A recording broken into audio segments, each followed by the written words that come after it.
Hello, today we're going to learn about Squeak eToys and polygons.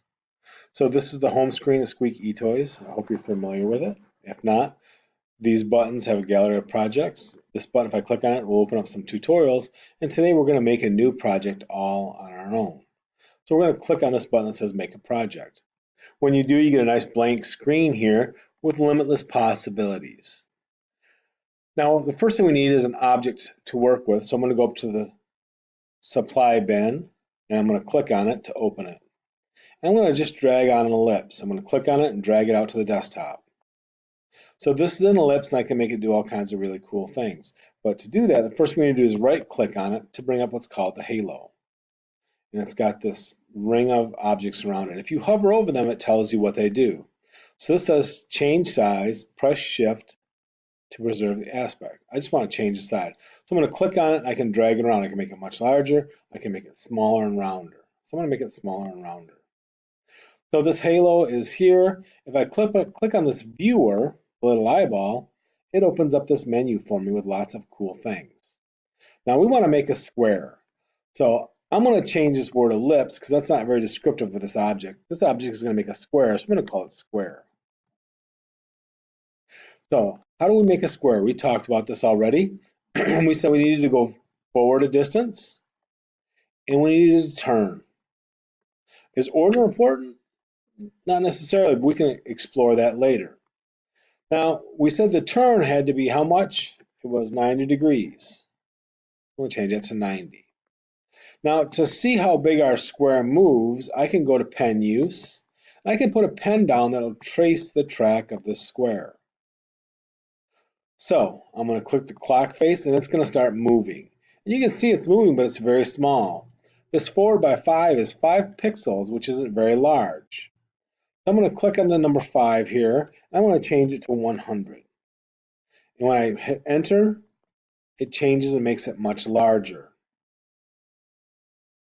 So now that you know that I move forward and turn forward by 100 and turn by 90 to make a square, you're going to make a triangle.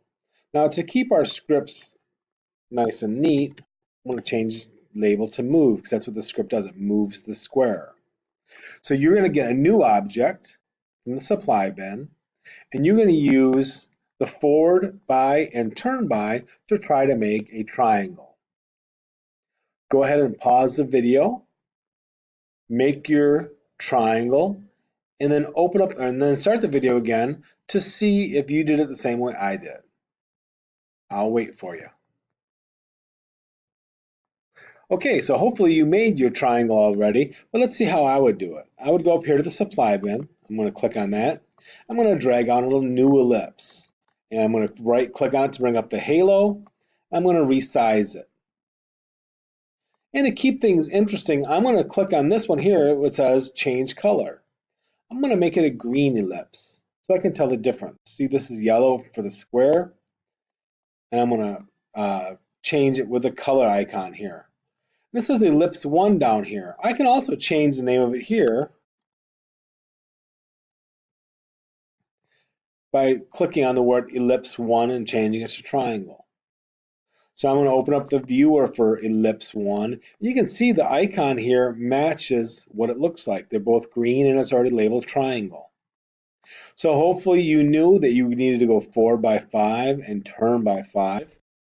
And 4 by 5, once again, is too small, so we're going to change that to 100. Now the big question is the turn by. Before we think about turn by, let's change the name of the script to move. That's what we're going to do. And let's go ahead and turn on our pen trails so we can see what we have accomplished. Now most people are thinking about this and they say, okay, I'm going to make an equilateral triangle. And I know that there are 3 angles that total 180 degrees in a triangle.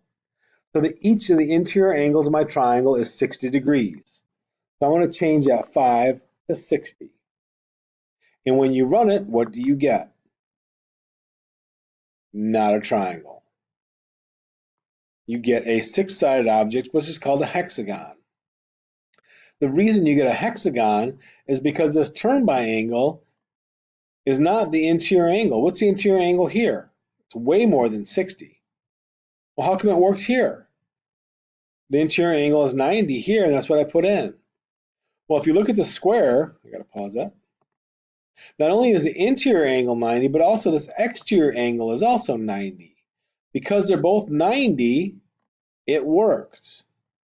These are supplementary angles.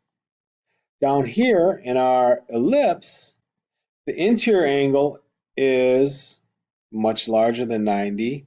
Our exterior angle is 60 degrees.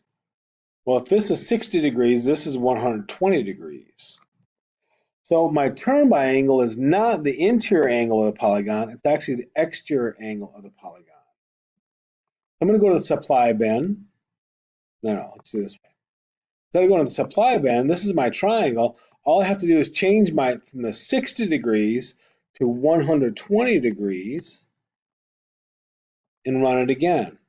And you see I've got a nice little triangle here.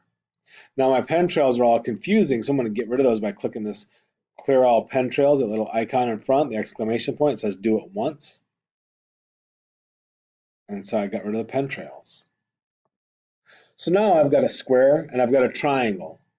How many other polygons can you do? Can you do a 5-sided object, a 6-sided, 7, 8, 9, 10? Your next task is to make all the polygons all the way up to a 15-sided object. And once again, when you make them, make sure you start with a new ellipse, label it whatever polygon you're trying to make, label your script move, and when you write your program, all you're going to need is the forward by and turn by. You're going to go forward by a distance and you're going to turn by. Just for fun, try changing the order and see what happens on your script. Is it important? Does it matter? Sometimes it does, sometimes it doesn't. Find out. You never know. Okay, good luck. Once again, polygons 3 through 15.